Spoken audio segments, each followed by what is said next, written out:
Hey, welcome back to the RvSMITHS, everybody. This is a video that we actually were asked to do by a couple of our subscribers about showing just what full-timers or most-timers would need relative to tools that they bring along with them to fix, just assorted things relative to the RV. So what I wanted to do is kind of show you what we carry along with us.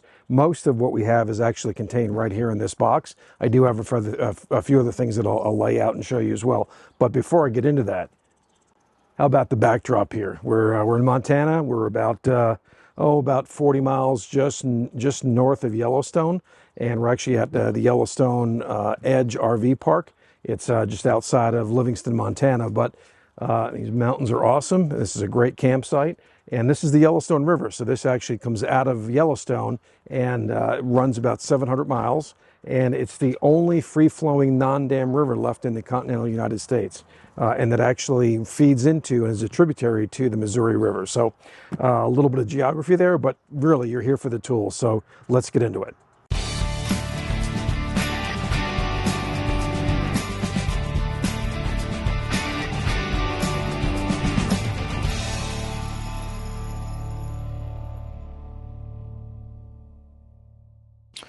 All right, so you can see I've got everything laid out here. So again, this is just a suggestion, what we carry, not necessarily imperative that you carry, although I would say some of these tools are absolutely imperative that you carry. So, some people use DeWalt, some people use Milwaukee brands. We just happen to have Ryobi stuff, and so we had the battery system. So I did, get a number of things from Ryobi that are important. So first off, just a really, really strong flashlight. So if you're boondocking or you're in a place, where maybe, it's very, very dark and you need a little bit more light, and or you need to kind of, see a little bit more out in the woods to see what's going on, I carry this with a rechargeable battery. So that's really important. This is an option. We actually, it's a power washer. It's not that great, to be honest with you, but it does work. Like if you want to just get some dirt off the wheels, get some grease off of the suspension, leaf springs, those kinds of things, this will kind of help get that. I do the truck tires and truck wheels when they get really dusty, especially in Montana, because there's a lot of gravel roads here.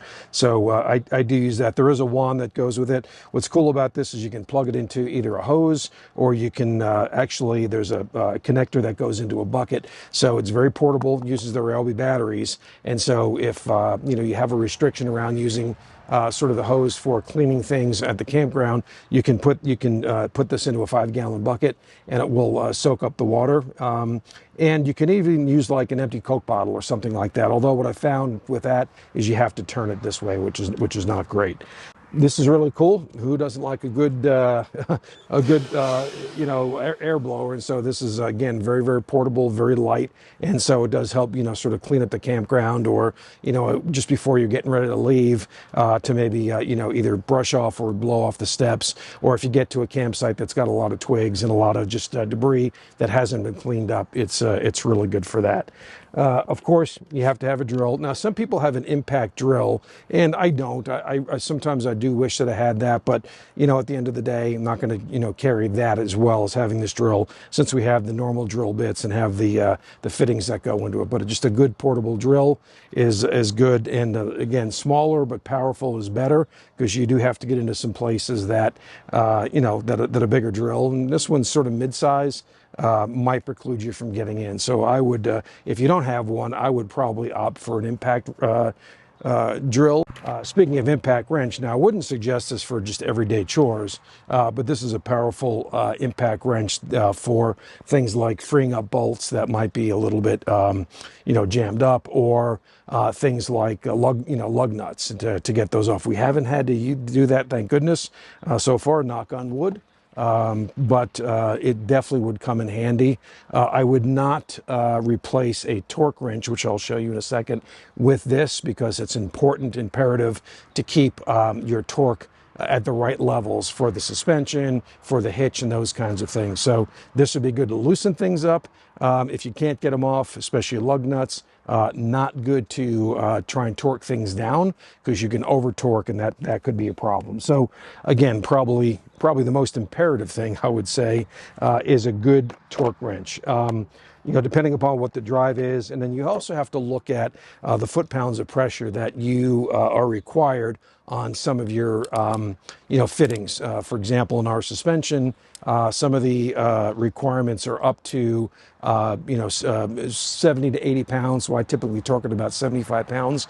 And that's a lot of pressure. So make sure that you get a torque wrench that is capable to support the torque that you need both for your hitch and for your suspension. That's really important. Of course, they're going to come in a multitude of drives, so make sure that that you get the right sockets for that. And they don't necessarily have to be impact sockets for what we do around the RV, but just make sure you get the right size. Now, I do have an adapter for this because in order to get this range of foot-pounds of pressure, I had to go with a little bit larger drive. It's a 1/2-inch drive, and some of my other sockets are just 3/8, and so I had to get an adapter for that, and that works just fine. So definitely invest in a good torque wrench, and that's a tool that you'll have forever. So speaking of wrenches, let's kind of go into your just everyday ordinary. Now, at home, I had a much larger selection of sockets, but again, for the purpose of traveling, you sort of have to kind of lighten up a little bit and get something that gives you most of what you need, if not all of what you need, but in maybe a little bit smaller sort of form factor. So again, a good, solid, usable, doesn't have to have every socket known to man, but definitely something that's portable, light enough. Although this has got some weight to it, and that would be a key thing. Maybe a little bit redundant, but hammer and a hatchet. If I had to pick one, I would pick the hatchet instead, because obviously what the hatchet side could do, and you can use this side for hammer. But small hammer, again, it's probably less than a pound. Good to have that as well. So, moving on over here, I don't have all the saws that I need, but I think probably the more important one is having a good hacksaw. I've wished for a coping saw, a small coping saw, and I could probably carry that as well, because the need to cut wood is not necessarily as frequent. Sometimes you do have to cut things or metal, and obviously that's an important piece. So, a small hacksaw is definitely key. Now, these trailers do have auto level, and for those of you that have used your auto level and saw that it became pretty wonky, then I actually do mine manual. So I probably can recalibrate to do that, but I've gotten into a process where this works really well. I get front to back lined up, get side to side lined up, go inside, and I've got a smaller level in there to kind of do the fine tuning, come back out and do that. So I probably should go back and readjust my calibration on my Lippert auto level. But again, process works, and if it's not broken, don't fix it, so to speak. And so that's what we use. So obviously just a standard good size level. Tie wraps, and an assorted size, because you will use tie wraps in a lot of different places. We've had an issue where the loom under the slide has come out, and that carries some wires that go to the back and to an AC plug in the side of the RV. And there's been situations where that has actually ridden on top of the tires and worn the wires out. And so I've had to repair that several times, and cable ties are important to reconnect the wires, re-isolate them and insulate them, and then get this up onto the loom, and that's important. So this is just one bag, but I've got three, maybe even 4 bags of different sizes, the real long ones, mid-size, and even the small ones for maybe some things inside for cabling around that. This is a hot water heater tank flush, and that's pretty important as well. When you change your sacrificial anode, maybe you do it once a year around wintertime when winterizing. This tool sort of helps you get water back into the depths of the hot water heater tank, and then allows you to kind of get some of that gunk, because you will get gunk in there, based on the campgrounds that you're in, and you'll get calcium deposits and all kinds of things in there. And as that sacrificial anode breaks down, then of course it's going to leave deposits. So this is great for getting that out. And Camco, you can get that on Amazon, any place, I'm sure, or Campers World. This I've had for a while. It's just a little, it's a little magnet. It's not an ashtray per se, but it's a little magnet tray. So as you're taking screws out of things and having to repair stuff, then I like to put the screws. We were up on the top looking at the air conditioners, and the last thing I wanted to do is drop those screws that attach the cowling, off into deep grass someplace and not be able to find those. So it's important kind of to have that to drop your screws in. It's magnetic, and then that'll keep them, keep them safe and sound. So moving over this way, and I think I forgot something, but I'll have to run and get it in just a second. So of course you're going to have your caulk gun for, just for some caulking things you may have to do. We've had a little bit of our silicone come off, and so I've had to recaulk a little bit with that. And so again, these are things that I didn't have to go buy. These are things that I had in my home that we just took with us. So that's important to have as well. A grease gun, because greasing your Zerk fittings on your suspension is important to do that. And so not an easy chore to do, but having a good grease gun with the right grease and several adapters. Some of those Zerk fittings are pretty hard to get to, and so I would look at maybe some 45-degree angle Zerk fittings or adapters that go into this. But yeah, definitely a good grease gun. Sometimes they don't want to take grease, and so you do have to put a little more pressure. So having a good size one of this, instead of just the cheapest one you could find, get one that has ample pressure in order to really fill that out. Who doesn't like Gorilla Tape? And Gorilla Tape has come in very, very handy in a couple different situations. And we haven't shown a video on this, but we did damage our awning last year. And so I used Gorilla Tape to sort of fasten that, if you will, just to kind of cover that shredded part. And then we did actually break some of the caps, but I was able to recover that. And they'll probably break again at some point in time, but Gorilla Tape absolutely helped do that. Of course, you're going to have your crescent wrenches. That's important, especially hooking up water, because sometimes getting those off is kind of difficult.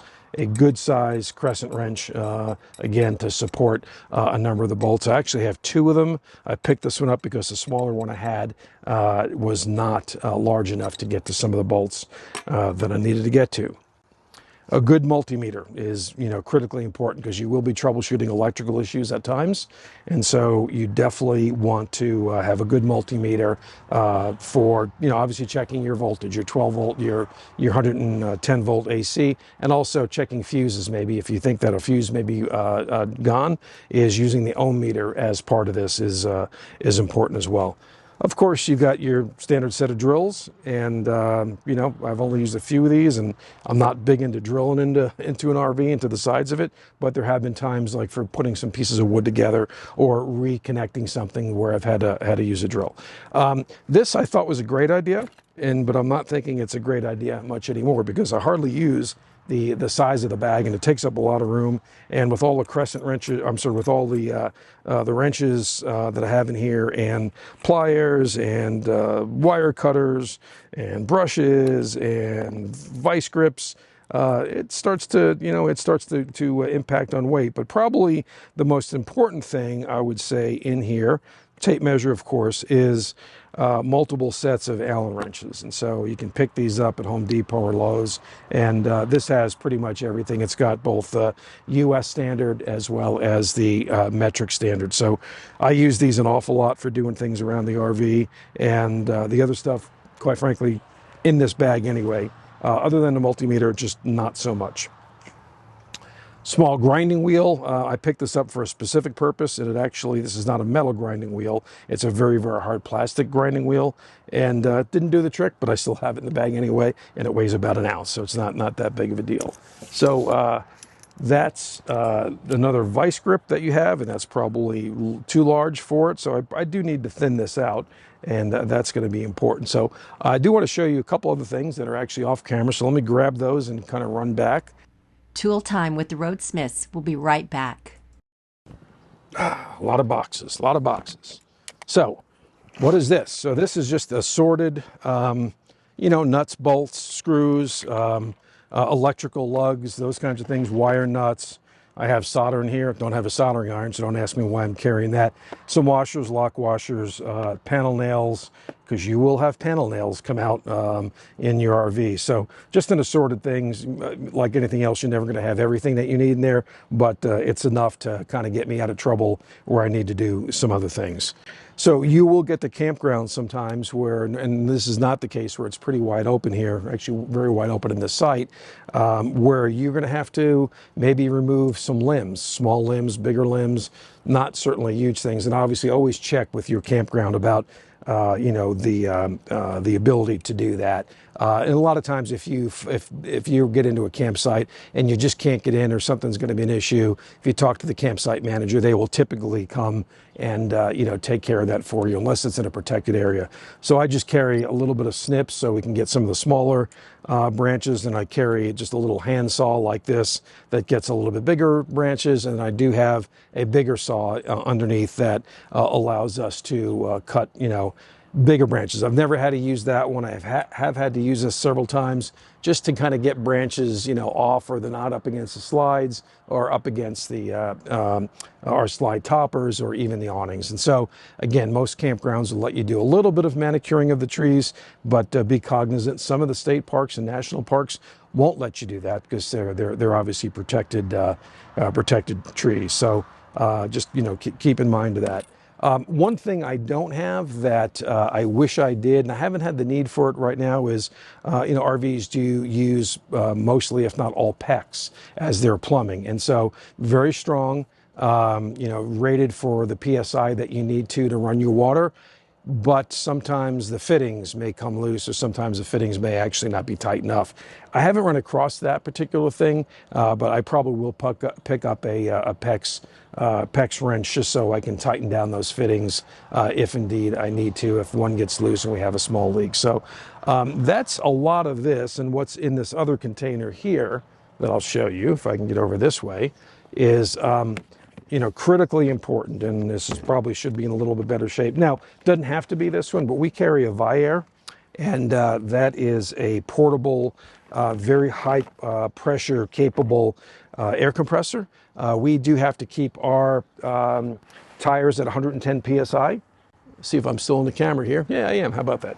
So it's important to have this, and connects to the battery or connects to the battery of the truck, and that allows you to get to all those. We do have a TST TPMS, a tire pressure monitoring system, and so you do have to back those out, obviously, to fill the tires.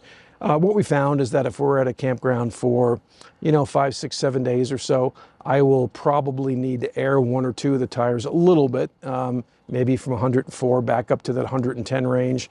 Very, very important to keep those at pressure, because if you don't, that's where you start to run into particular some issues. So yeah, that's predominantly it from the tools perspective. Now, I do keep a lot of fluids, things like a dry graphite, which I have to use for my particular hitch. Now, if you have a different fifth wheel hitch, you may not use that. You may use something else for lubrication, some white lithium grease, just things that you would normally keep to keep things lubricated. That's, predominantly it for the major tools.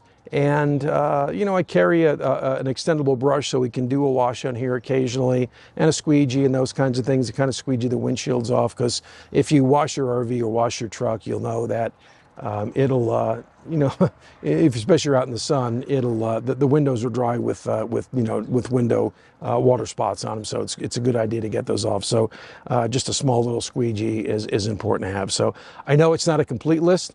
Leave a comment below on what you think maybe I've missed that you carry that's been important to you. Or leave a comment below if you have any questions about these particular tools, and where the use is, and why you might need those. So, and as usual, if you like this video and if you like our channel and you've seen the other videos, we'd love for you to subscribe and give us a like and hit the bell so you can be notified of new videos coming up. Thanks again for watching, and happy RVing. And again, any comments you have or questions, let me know, and hope to see you out on the road.